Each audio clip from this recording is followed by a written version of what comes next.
here for this draft. We saw a lot of... It was interesting, actually, what happened yesterday, because I feel like we started off with some very normal bans, and then as kind of the day went on, we got more and more away from what you kind of expect to ban coming into the tournament, and more into almost the metagame of the tournament itself. And Kale got through a few more times than I thought she might have on this patch, and we even started seeing stuff like Volibear bans, and just in general a lot of really dominating Volibear if he wasn't banned. So I'm not too sure what to expect here for first game of the day, but I think these two teams are going to take it pretty slow here, and just try and play, I guess, fairly standard. I think that's kind of how tournaments of this caliber develop. You start off with your targeted bans that you've prepared, and you start off with those champions that you just really don't have strategies to face, like Shen perhaps might be a champion that you're put out by. Ocelot's Cassidon might be a champion you're not sure how to keep tabs on. But as the day develops, you hear chatter from other teams that have just won or lost about what teams are picking. You start to hear what people are reacting to. And by the end of a tournament, the bans and picks can sometimes no longer resemble what you started off or anticipated. Yeah, so things kicked off here. Anexis banning out Vi as their first ban. Elise was the answer there from SK. Sona actually kind of interesting, targeted at Nif actually. So do not want that support champion in there. Nif, a very accomplished Sona player, so I guess that's not too surprising there. Shen the ban from SK, and there's Kale, goes into the pool as the last ban there from Anexis, which leaves whatever champion SK decide here as their last ban. Still plenty of good champions floating around, so we'll see what they don't want to play against here, because of course they don't have first pick. Yeah, the Vi ban targeted ban at Hercubot, who I was just looking over the LCS picks and bans that had Vi banned out consistently. He only managed to get to play her once during Super Week against Gambit Gaming. They did lose that game, but respect bans all across the shop otherwise. And Xin Zhao gets through, actually, as Rumble is the last ban here. And Rumble is a champion that has really been picking up a lot of steam, especially in this tournament. He was picked a lot, he was picked very early, and now almost it feels like players are like, okay, we're going to start banning him now, because we really don't want to have to deal with him. But that does let other champions through, and Xin Zhao, very popular pick and ban, is going to go first into the pool here for Anexis. I feel like Rumble shattered a lot of preconceived notions over the past few months. Specifically, he was seen as a 1v1 lane bully that got ganked for overextending, but he's developed into a really competent 1v2 laner, and no one ever denied his teamfight presence. So much space control, so much AoE damage at such great range is such a potent tool that teams are starting to ban and first pick that champion. Yeah, and so he goes in there as the last ban for SK. They've got 2 picks here to make as well. They're taking their time on these first 2. But we'll see what SK want to go for in just a second. There's a Renekton. So that is going to get locked in. And Tarek is the first 2 picks there for SK. So pretty safe, pretty open. Kind of interesting to see that they want to pick up Renekton. I guess denying that combo with Xin Zhao with all the armor shred. They want to take that away potentially. Although Kevin also a very competent Renekton player. So maybe it's just something he's comfortable on. And Tarek here as well. This is definitely something we expect in maybe the North American scene. But I don't know about Europe so much. But hey, they'll take it. Yeah, I was listening to streams when the LCS analyst desk, they were talking about early picking Tarek, early picking the Tarek Jarvan combo in specific was a very NA thing about getting that armor aura out there. But you can definitely pick Renekton as a blind pick very safely. And this is the previous patch. The Tarek's 30 armor shadow aura at level 9 is still in there. So potential for 35% AoE armor shred and 30 flat armor for a team is a huge differential. Yep, now picks 2 and 3 coming out for Anexis, also taking their time here. So it's interesting to see that the teams, I don't know if they've got a specific plan quite yet, but both teams have taken pretty much all their time to draft their champions here, so clearly thinking very carefully as Lulu and Lux go as the 2nd and 3rd picks there. So that's probably going to be Lulu support, and I would have to guess Lux in the mid there as their AP champion, but we'll see. If they really want to mix it up, they can. But teams, interestingly, hiding their AD picks, it almost feels like. Which is not something you expect. Both supports shown here. Lulu, a very strong pick against Tarek, just with the ability to disengage so strongly with the polymorph. But I was looking at the one tournament where we really have a lot of information is the previous IEM that Anexis came 2nd in Sao Paulo. And Lux was a champion definitely favored by Salava there. So I'm not surprised to see it picked up. Also a very safe mid champion with a lot of range. And here would be... I don't know what to call this exactly. Unique, I suppose. But we have both Draven and Tristana being considered, and there's the swap over. This was the first champion that Ocelot was mulling over, and I'm assuming that's going to go into the jungle, but Volibear is back again on this stream in particular, and the last few times we've seen Volibear, he has done some pretty nasty things to people. And whether it be in Asia or at this particular tournament, 2 legendary Volibears coming out of here, but the Tristana pick actually appeals to me the most here. Candy Panda was asking and asked me anything on Reddit recently what he thought about the state of Tristana, and he said, especially in the coming patch with the new Blade of the Ruined King, which of course has been subsequently hotfixed, Tristana's back in her element. Now, we're not even at that point yet, and maybe he was just gaming us, because he still feels Tristana on this previous patch. And if there is a world-famous Tristana player, there are a couple of them actually. She's been around for a while, she's got a lot of love from a lot of people. But Candy Panda, he's been playing Tristana for a very long time, and he is very, very comfortable in this champion, and no surprise to kind of see it paired with an aggressive Taric here. So if there's any mistakes down the bottom lane for Anexis, they could quickly get punished in the early levels and get bursted down. And looks like Anexis, of course, just going through the last few picks here. Caitlyn is going to be the pick up here to pair up with Lulu. And Singed is going to go in as their last pick here against Renekton, I have to assume. So Ocelot's been given the last pick counter pick here. Cassidy can do very well against Lux, but also very prone to being lane swapped on. I can see Cassidy pick up here. Ocelot, a fantastic Cassidy player, but he has a few options. Apparently not. Apparently he only has one option, and it's Cassidy. Maybe not, though. They could still swap it, but it is being selected here by Nif. Alright, never mind. We're going to get Ocelot's Cassidy. So, as you said, he's prone to being lane swapped on. Do you think with the setup that Anexis have, they'll pop Caitlyn and Lulu in the mid? Because that would be very, very good against this Cassidy. I mean, Lux has a ranged auto attack and some wave clear. She kind of needs levels to get the real wave clear down. She can deal in a 1v2 lane, but it's certainly better than Ocelot got on Cassidy. Cassidy, very prone to having 80 carries sent against him, to really struggling in 2v1 situations. So it's a potential. I really like the Cassidy matchup against Lux. Just have to see what Anexis decides to pull out here.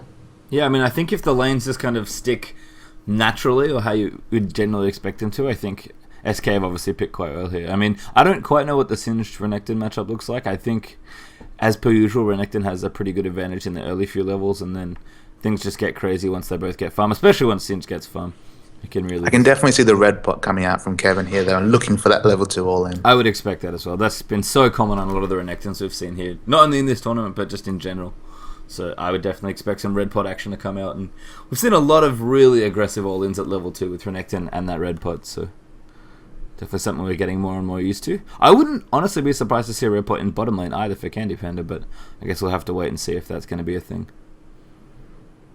It's a fine pickup in bot lane. I mean, the danger then comes if you don't get the advantage out of it. You might come to lane with a single Doran's Blade against 2, a complete item down.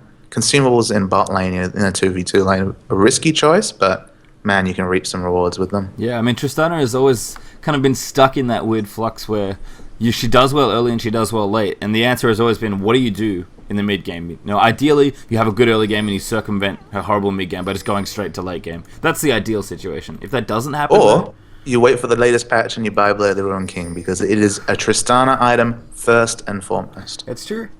I mean, Candy Panda might still buy it here. Certainly, I wouldn't be surprised, because it gives her another nuke, and we always talk about that mid-game hump starting when Tristana's AP-based burst abilities start to wane. Their power starts to fall off, and getting an extra nuke, getting access to a nuke that scales enemy health, it could come out here. I mean, we saw that recently, actually, when we were casting in the Asian scene, but we saw a very fast Bilgewater Cutlass by a Tristana player. I can't remember who exactly, but when I saw that, I'm like, actually, that's really smart, because that does give Tristana a little bit more of what she wants in the earlier stages of the game without sacrificing too much. So it wouldn't surprise me at all. I guess maybe Candy Panda's sad now that it's got nerfed, but if he's building it here, then he's probably still comfortable with it on live as well. So I guess we'll just have to wait and see, but there's a lot of potential in that bottom line. He has started Doran's Blade, though, which is also quite aggressive, but maybe not as over the top as Red Pot is. And the reason why picking up an early Bilgewater Cutlass is fine on Tristana is that, especially on this patch, Bilgewater Cutlass only has that 400 cast range. However, when Tristana goes all in, she's using her escape, she's using her W for damage and slow, so she's going to be in 50 range, let alone 400 range, and very happy to get that extra CC out there. Yep, so a bit of shared experience here on the wolf's going to come out, mainly just to help Herc. But in fact, Candypan is standing very intentionally close to that wolf to make sure he picks up experience. Even last hit's the little one as well, which isn't worth very much, but it's something. I mean, they probably expect the Anexis to do the double golems here, so which I think they haven't done yet, if the map is correct. So is Axis going to meet Kevin, but they'll just say hi to each other. They haven't done the double golem space time because they're not going bot lane. I guess not. No, they are doing a punish his Cassidy, so... And look at where Erotic's standing as well. It's just like, hey, Ocelot, how you like 1v2 lanes? Apparently, oh, this is really cool. I hope SK stick to doing this as well. This is a really elegant solution to this. Have your Taric come in and babysit your Cassidy. And the interesting thing is, in such a short lane, you can't... Well, you can't brush hug as a Taric and try to get stuns out. The lane's so short that you're always kind of into stun range. Yeah, and honestly, Tristana's a fine 1v1 champion. So she's going to be pretty happy here in this lane against Lux. I mean, Candypan is pretty much relegating to just farming for the most part. I mean, he could all in Lux as well, actually. Because she's kind of an AD caster in the early levels especially. Even though... The other thing for Anexis to be very scared about, we know the power of Volibear jungles. We've seen Volibear jungle do so well. Nifs here on Taric, a single stun into this level 3 already Volibear ganking the lane could be a dead mid laner. He's used his pink ward there as well. Top lane actually, Kevin in a lot of trouble there as Overpowers come in, and that's going to be first blood up for Singe. Nice and quick. There's the stun though in mid lane. Hercbot coming in, trying to flip over that Caitlyn. The slows come out as well. There's the flash forward from Hercbot. Ocelot trying to go in with the damage, but they don't quite have enough. They'll do a lot of damage to both people in mid, but no kill there for SK. And already a kill for Anexis up in the top lane as Overpower ganks there. The lane game coming out from Zinjao navigated around the ward that was set down. Very nice, but the red pot's still available for Kevin here. Yeah, so I guess wisely didn't blow it. In fact, it did blow his flash, but that's okay. He just returned to lane now. I mean, I don't think he was going to live even if you popped it, so I think it was correct that he didn't. It's just that as Renekton, you do really want to go in early on at level 2, and I think Overpowered really almost expected that to happen and just sat up there with the lane gank and managed to get it done. And we talk about singed in lanes that cause him a lot of trouble. You know, a lane like Renekton where Renekton can bully around early. If Singe gets the gank pressure, if he's able to, pull out for a decent CS lead or even pick up a kill like he has here, Singe can win any matchup, and he's well on the way here with the Boots of Speed and Sapphire Crystal pickups. Got Crystalline Flask in there as well for a bit of regen, so Kevin's work already cut out from here in the early stages of the game. Ocelot having a bit of a better time with Taric here, but still a bit tricky here. I mean, it's still 2 melee champions versus 2 very irritatingly poke-based range champions, so... I mean, I really like what SK have done here, but it's not going to make it an instant win or anything like that. It's still going to be a very tricky lane for them to navigate. Double Doran's wait up for Candy Panda as well, by the way. He went back early to pick them up, now getting some CS here. Doing a recent job. Still getting slightly out CS by Caitlyn, but... Again, Tristana is fine in this situation, and Lux actually has to be careful in the early levels as well. I just picked up the Chalice of Harmony, which on the face of it sounds like a bad picks up against an AD carry, but we've established that Tristana's damage is in the early to mid game all about spells, and the magic resist will serve her very well there. SK really aggressively trying to roam here actually. Tristana moved up from bottom lane, immediately goes back down, Volibear moving in there as well, so SK clearly want Ocelot to start snowballing here if they can get it, but they're committing a lot of resources and not quite getting it yet, unfortunately, and Kevin is already struggling in top lane with Zaxxus' Singe getting ahead, so they have to be careful here, because if they overcommit too many resources, they just won't be able to get anything done. Assuming I guess the one win for Anexis in terms of the lane swap, because they're not actually ahead in CS. Lux 3 CS behind Cassidy. Cassidy scales so well with those levels. He has very high base damage on his abilities, and of course he gets that Rift Walk earlier and can start ganking side lanes. With 2 people in mid, there's almost never a correct time for Cassidy to roam, because we saw yesterday when CJ Antis Blaze was playing, whenever an AD carries left in a lane, your turrets start falling down very fast. Yep. Volibear now gonna find Overpower, I think, in his jungle there. Hercbot's like, hey, what are you doing? Get out. You have a little bit of a tussle here. Majestic Roar activated. Flips him over. Renekton's not quite in range, but neither is Singe, and they're just gonna have a man fight right now. Hercbot with Frenzy ready to go. I think Overpower actually got the big golem, so that's a win there for him. So fighting over the double golems. This is what junglers care about. It's every little victory you can get. Yeah, but no one goes down there. Zinja actually just hits level 5. Overpower being very, very active here towards the mid lane as well. I think he understands that SK are trying to make sure Ocelot actually gets somewhere. And yeah, Overpower's going to tower dive. Nip there in quite a bit of trouble. Gets polyed up. The tower goes down as well. Herkbot coming in, but not quite in time, unfortunately. And Ocelot out of mana. Can't do anything for the follow-up there from Volibear. And Candy Panda down the bottom, also getting quite low, but gets lasered up by Lux. But we'll be okay for now. Lux actually going back now as well.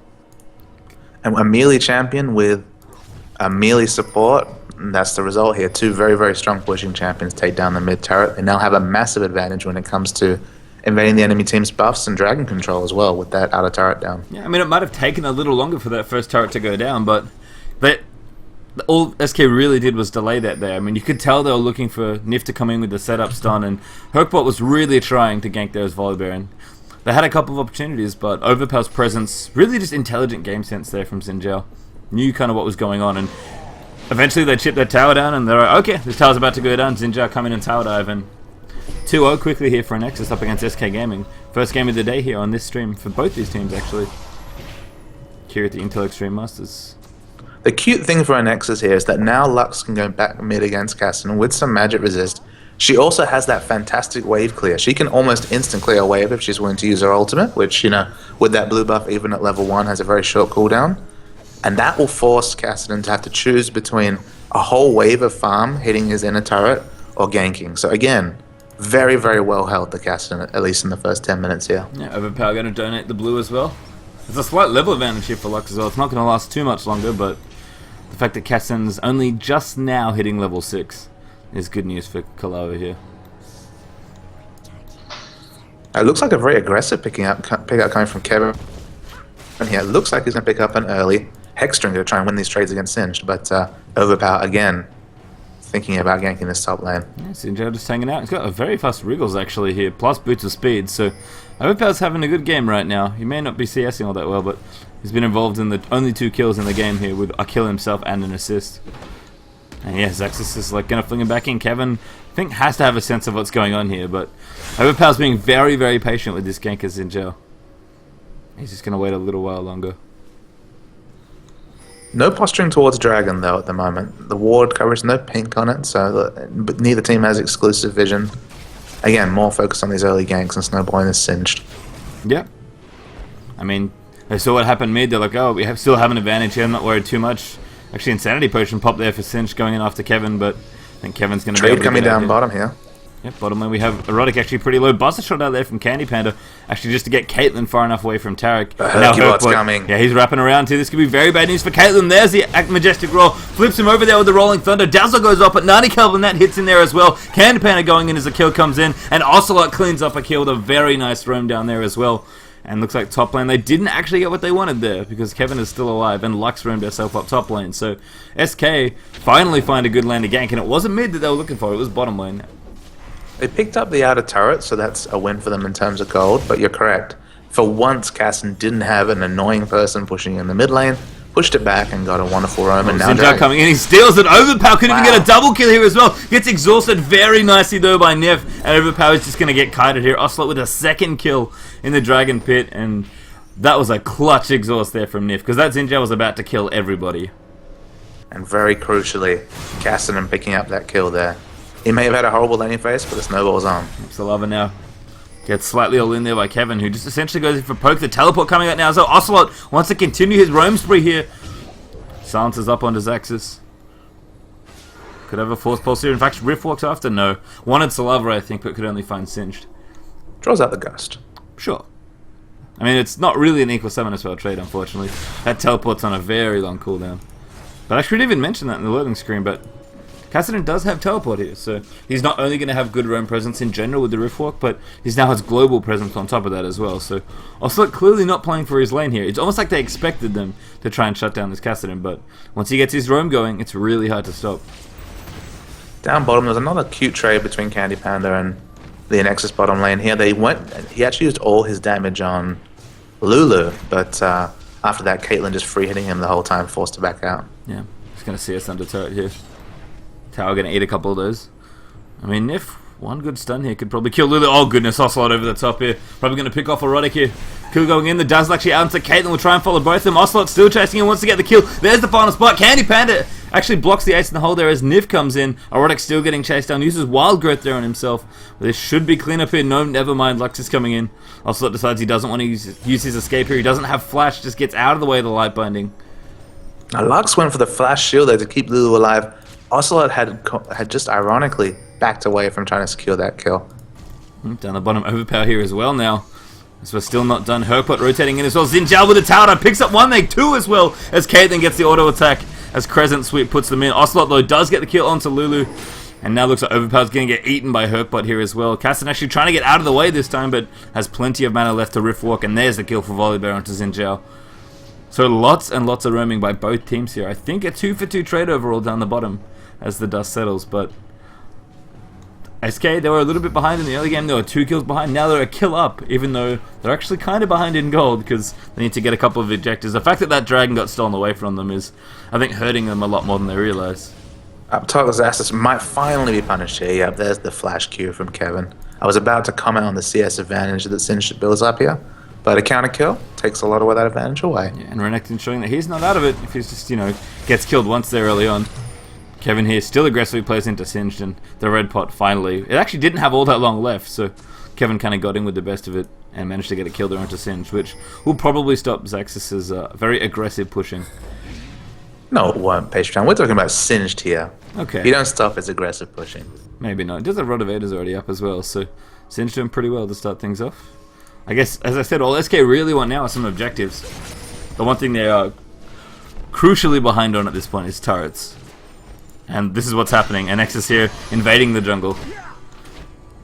Just have no real coverage. Actually, Smite used there on the blue buff, so Overpower's going to pick that one up. Making sure they secure it. Denying blue from Cassidy is very, very important. And Ocelot, despite all the mana he's got with those items, he would love to have blue buff as well. They left a minion up too in the hopes that if that ward wasn't down, they could delay the timer even further, but no dice. Yeah. Ocelot just walked past, he's like, hey, I need to clear my blue out. Lots and lots of wards here. Look how many blue wards are in the right side of the jungle there. Just, that is an utterly ridiculous amount of vision. They have pretty much every brush on that side warded, actually. And that was what we talked about yesterday when it came to teams like Gambit Gaming stealing away wins that didn't seem on face value that they were deserving. It was the superior warding, the superior aggressive warding that afforded most of their advantages. Yep, Kevin here actually going to find Xaxis, but Singe just doing a little bit of poke. Light Binding coming out, actually snags on the Herpot there, but Volibear, he's pretty manly, he'll tank that damage quite nicely. Next. Interesting comp here coming out from Anexis because, of course, Caitlyn and Lulu, fantastic at sieging. The rest of the team very tuned to team fights. So it's not a full-on siege comp here. It's not the sort of comp where one bad engage and they might not be in a position to team fight. They just have to hold down this Cassidy. 3-0-0 despite a horrible laning phase for Ocelot. Yeah, Ocelot going in now. There's a Dazzler onto Erotic as well. Herpot goes in there, flips somebody over as Caitlyn's now entered the fray. Damage still coming out. Candy Panda pretty low actually as Xaxis is going in. Tries to rocket jump out of the way, but Ignited and the Poison Trail will pick him off there. But still Caitlyn alive. A lot of Anexis alive still as Ocelot is just trying to pick people off one by one. He could riff walk here, but a good sticky adhesive there from Stinge will keep him out of the way. And somehow we trade a support for an AD carry. And nobody else dies. Crucially, no further objectives for Anexis, though. That's true. I mean, SK can't push either, but they'll be happy that they're not losing any more towers as a result. Managed to keep most of their health, actually. Nif is the only one who's really low enough to have to go back. Although it looks like everybody's going back to spend some money, so... Looking like we were correct, or you were correct in this case, in your assumption pre-game, with a pickaxe and a Vampiric Scepter, it is very likely that we could see the Blade the Ruin King come out here. Of course, you still can pick up the Vamp Scepter for laning and turn that into an Infinity Edge, but I have a sneaking suspicion Blade the Ruin King might be coming out. Yeah, it seems like it. I have to say, I really like the Lux picks here in the Exorcist comp. Ocelot, though, going in deep. Overpower coming in as well. Audacious Charge forces Ocelot to flash away. The pick suits the comp a lot, and they took away the immediate disadvantage of the Cassidy versus Lux lane. Yeah, I think it kind of bridges the poke plus team fight really nicely, because Lux has a pretty good dose of both, actually. So SK in no position to contest this dragon, so a free dragon comes out to Anexis. It's the second one for them as well, after Overpower stole the first one. Almost got a double kill there as well. So Sijao has been as manly as ever here in this game. Looks like SK might finally get their first turret of the game as they're all in mid lane. Should be able to push this down without too much trouble. Anexis on the way though, trying to defend it. It is at full health, but Rapid Fire gets activated there by Tristana. They'll do what they can, but Lulu coming in for the poke. It is going to go down though. And that's crucial for SK. Yeah, Overpower looks like he wants to go in. There's the Light Bunny coming out as well. Kevin diving into the middle, but Wildgrowth there for the counter initiation. Overpower absolutely gigantic right now. Ocelot trying to get out of the way. Kevin there tags the final spark, and now the chasing continues. Overpower very low there as Zaxxas is trying to tank the front line. And still no one dead yet. The Light Bunnies will just hit there onto Kevin. Lulu going to flash forward as Caitlyn picks up that kill. Polymorph there now used onto Candy Panda, who flashes away. And very nice fight pick there by Anexis. Xin just lived there on a blinking red bar of health.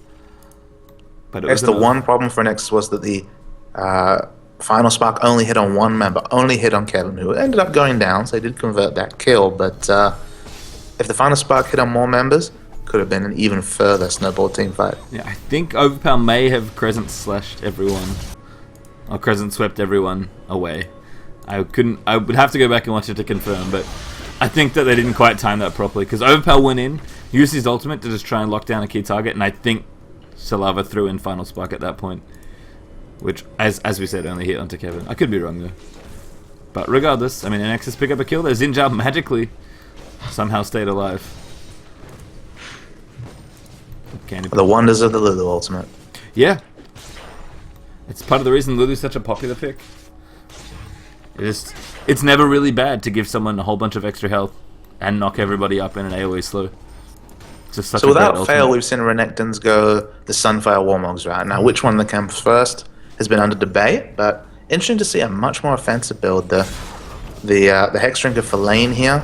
He has the Giant Spell. He has an All Magic Mantle. Probably going to turn that into a Merc Dreads, but it's going to be a very late Giant Spell item completed here for Kevin. Yeah, I think it makes sense given that he did end up actually killing Singe 1v1 in lane, and after getting first spotted, that's actually quite surprising. I mean, Kevin in general just feels like a much more aggressive player, so I think this sort of thing suits his playstyle, but he'll have a major Giant Spell item up sooner rather than later. And interestingly, SK's push in top lane just completely denied by Singed. So they're fighting for blue buff though.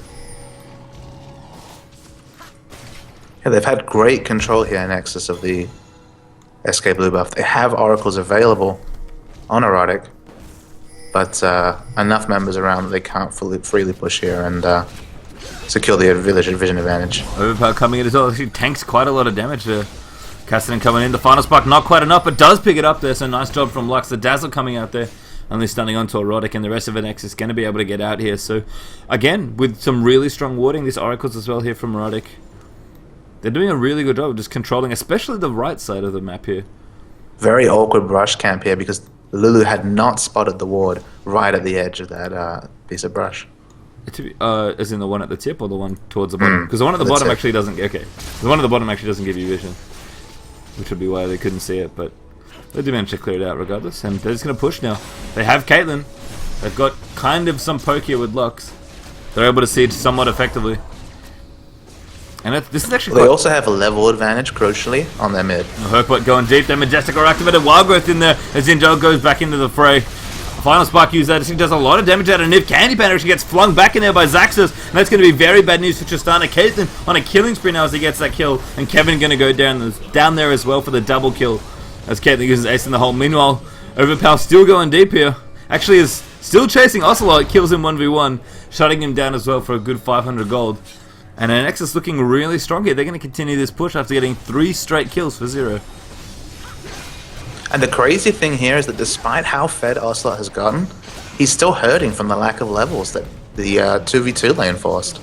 Yeah, he'd ideally be 11 now, and he's still a level behind Lux. Middle inhibitor is going to go down here as well after that turret, so SK Gaming, they went on the back foot before. They certainly have to think a lot more about what's happening in this game, because now the mid's just going to push in constantly, and Anexis, if they keep the level of map control that they've shown early on in this game, then they should Baron Dance pretty elegantly here. And they do have those tools to deal with a fed Cassidon. I mean, the polymorph from Lulu, if it's well timed, will be absolutely massive. Caitlyn has the 90 caliber net to at least force a second Riftwalk to come out before she goes down. Lux has CC and a shield, and you know, if Singed or Zinjao actually stay around to peel, they have CC to help. So while it's not a shut down the Cassidon team comp, they do have tools to deal with Ocelot as he continues to get stronger. Yeah, I mean, as you mentioned, they've kind of got a nice mix of siege and teamfight, but I definitely think they comp Urs on the side of teamfighting a little better, and they've shown, they've just come up, they've gone towards the towers, they've sieged them up, and every time a fight has broken out, Anexis have done a really, really good job.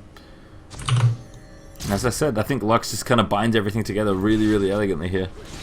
And Anexis looking good, actually. A few thousand gold ahead here of SK as we approach the 22-minute mark. It's one of those interesting things where you have Anexis, a team that hasn't qualified for the LCS, against SK Gaming, one of the premier teams in the LCS. So much more video available of SK in terms of their recent picks and bans, their priorities. I mean, it would be so much harder for SK to get that level of information about Anexis because they just haven't played so many casted games. Yeah, I mean, you're right. There's just more stats available on SK. I don't know how much that hurts SK in this situation, but I mean, I don't even think it's not picks here that Anexis are really winning on. I mean, I know their mid player is well known for his Lux play, and Salava's playing a beautiful Lux here, but this is just really strong, smart play from Anexis. But VODs don't just bring information about picks. Ward placement, strategies when it comes to 1v2s, tendencies. I mean, any little piece of information can be exploited. And if you have that wealth of information, you're just in a wonderful spot. Well, if they have been doing their homework, then it's clearly paying off here.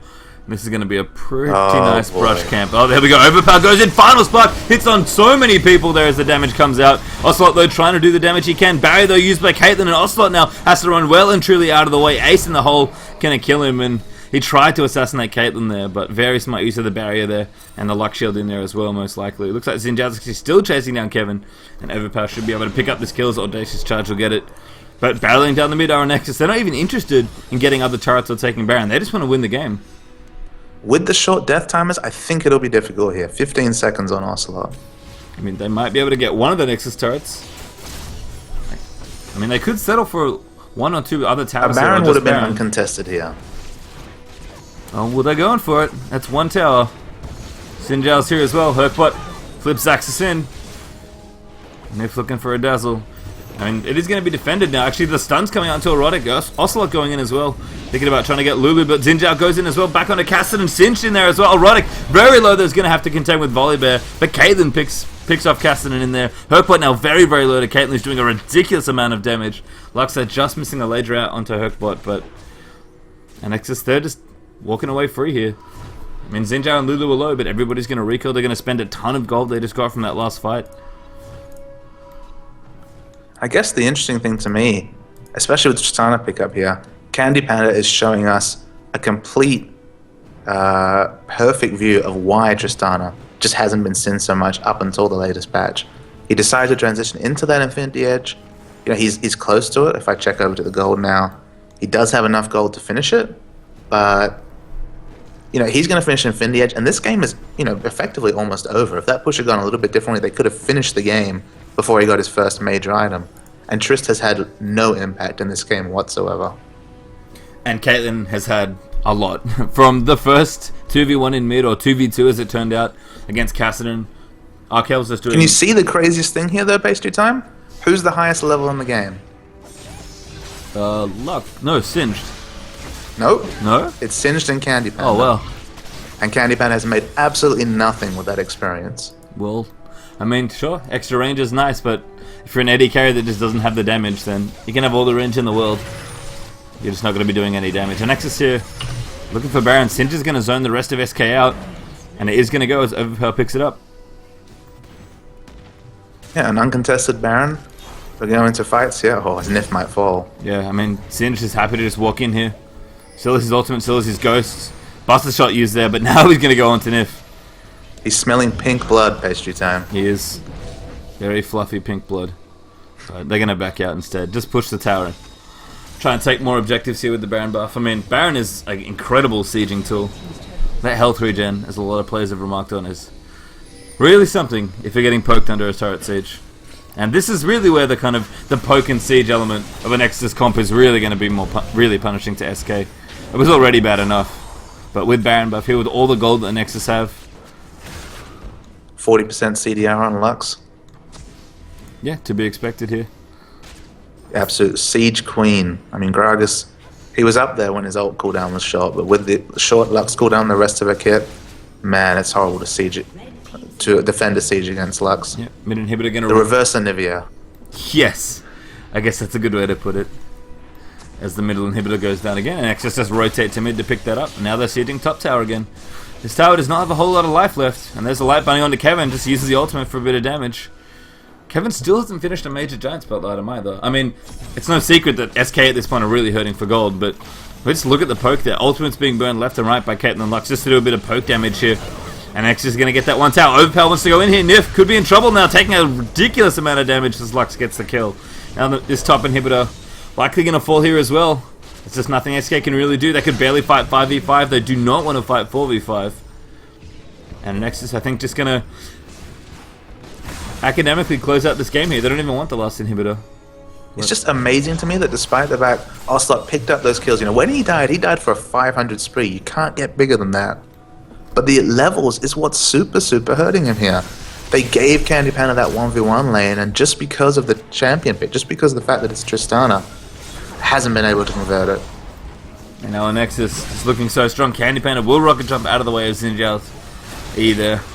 Renekton going in. SK trying to make a stand here. Ocelot looking for a couple of kills. Erotic taking a lot of damage. Finally uses the wild growth. Gets light binded though. And Final Spark comes in onto Ocelot doing quite a bit of damage. So they run back to the fountain. Flung back in though. Herquad in a lot of trouble as Lux picks up that kill. And it's going to be GG here. And Nexus just attacking onto the Nexus. And SK Gaming dropped their first game here in Group